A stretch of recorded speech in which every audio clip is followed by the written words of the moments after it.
Lisbon Treaty Referendum Bill, second reading. Now, Mr. Nigel Dodds. Thank you, Mr. Deputy Speaker. I beg to move that the Lisbon Treaty Referendum Bill be read a second time, and I'm grateful for the opportunity to be able to speak on this important issue. Trust has been mentioned in the previous debate, trust in Parliament, and trust once lost is a hard thing to regain. And yet, as we meet here today, Mr. Deputy Speaker, we know that distrust of politicians of all hues and indeed of this House are tragically at historically high levels. And for that reason, I believe that the House should support this referendum bill on the Lisbon Treaty. There are a number of constitutional arguments and imperatives, but the issue of restoring trust in the public's mind in politicians and in this House must be foremost in our minds. How the ratification of the European Constitution and its identical twin, the Lisbon Treaty, have been handled is, I believe, symptomatic of a culture that breeds distrust and encourages cynicism among the people of the United Kingdom. And distrust and cynicism are impossible to counter when most people know that the refusal to allow a referendum on our relationship with the European Union is driven by fear. The fear amongst too much of our political class is that the people cannot be trusted to vote for a particular outcome. Therefore, they are to be denied any say at all. And if the political class as a whole do not display a trust in the people, how can we expect the people to trust us? Distrust and cynicism are impossible to counter when a referendum, Mr. Deputy Speaker, was once promised by all three of the main parties in this House. It was once a matter of British political consensus. Support for a referendum on the European Constitution. And I want to acknowledge, Mr. Deputy Speaker, the support and thank those honourable members from various parties, indeed Liberal Democrats, Conservatives and Labour and others, who have agreed to co-sponsor my bill today. The principle of a referendum had been commonly accepted. It was a position endorsed by the people in the 2005 general election. Yet now, what do people see? What does the electorate as a whole see? They see a cosy consensus having emerged amongst all of the main political parties in this House to deny the people their say through a referendum on the new fundamental changes being made through the Lisbon Treaty implementing the provisions of the original European Constitution.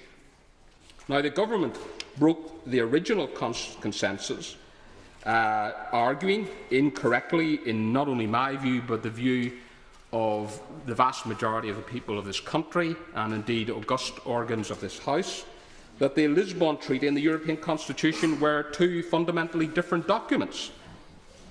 Of course, that doesn't make the decision of others to follow suit the right choice. And some may think I exaggerate, but I offer this view. I think the reverse on Lisbon by Her Majesty's opposition was marked by a drop in support for it and confidence in its leadership, neither of which it has managed to restore since. And I believe, therefore, that that shows that beyond the merits of this particular issue, this issue is fundamentally one of trust as far as the public is concerned. The Right Honourable Member for Richmond, during the debate on the second reading of the European Union Amendment Bill on the 21st of January 2008, made the issue of a referendum. He said that it rested above all on the need for the House and the Government to honour commitments solemnly given, and he referred to the fact that he was round schools and colleges saying to young people that they should take an interest in politics, that their vote makes a difference, that what's said at election time really counts. And then he posed a very, very salient and important question. What are we to say to them in future? That the fact that they elected an entire House of Commons committed to a referendum was of no account? That the government regarded that commitment as a technicality to be escaped from rather than a promise to be kept? And that the promises made at election time do not really matter at all? Now, I think, Mr. Deputy Speaker, that that question can be applied with great force today, in the light of the decision of the right honourable gentleman and all the main parties in this House, to set aside their solemn commitments made at the time of the 2005 general election, to allow the people to vote on these fundamental changes as far as the European Union is concerned. And of course, Mr Deputy Speaker, distrust and cynicism are very difficult, indeed impossible to counter. When people see power and influence slip further away from them, there's clearly a disconnect between the people and the institution of Parliament that must be repaired as quickly as possible, hopefully during the course of the next parliamentary term. However, the gulf between the voters and this House which exists pales in comparison with the chasm that exists between the people and the institutions of the European Union, whether it be the Commission, the Parliament or whatever.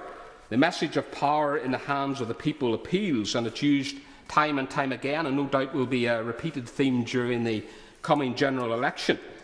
Yet time and time again, governments of every hue propose handing more powers over to the European Union.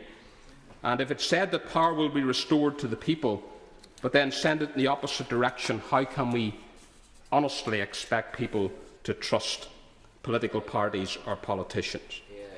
Supporting this bill today, Mr Deputy Speaker, fulfils the promise made by politicians and by political parties in this House to the British people.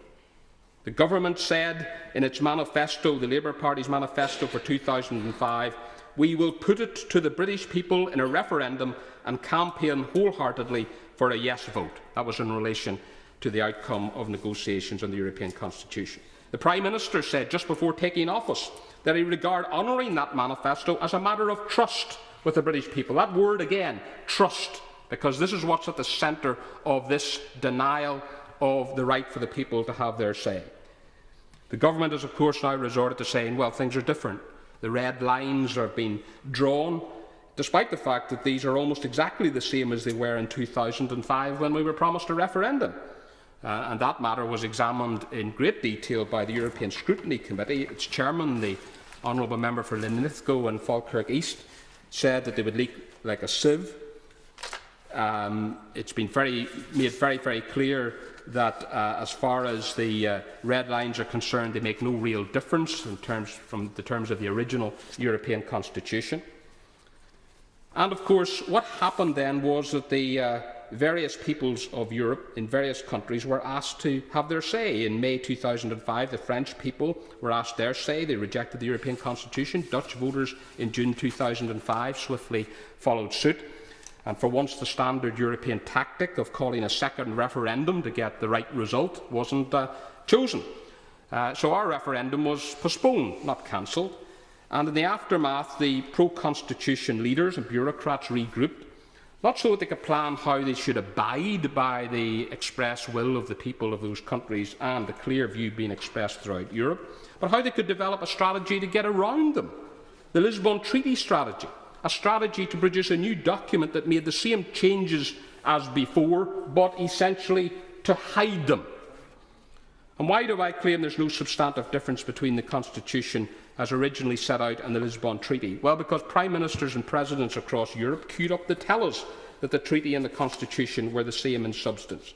From Angela Merkel, the substance of the Constitution is preserved, that's a fact. From the then Danish Prime Minister, now Secretary of NATO, who told us that all the symbolic elements are gone and that which really matters, the core, is left. From others as well, the European Scrutiny Committee informed the House that every provision of the Constitutional Treaty, apart from the flags, mottos and anthems, is to be found in the Reformed Treaty. We think they are fundamentally the same. The Foreign Affairs Committee of this House, there is no material difference between the provisions on foreign policy in the Constitutional Treaty, which the government made subject to approval in a referendum, and those in the Lisbon Treaty, on which a referendum is being denied.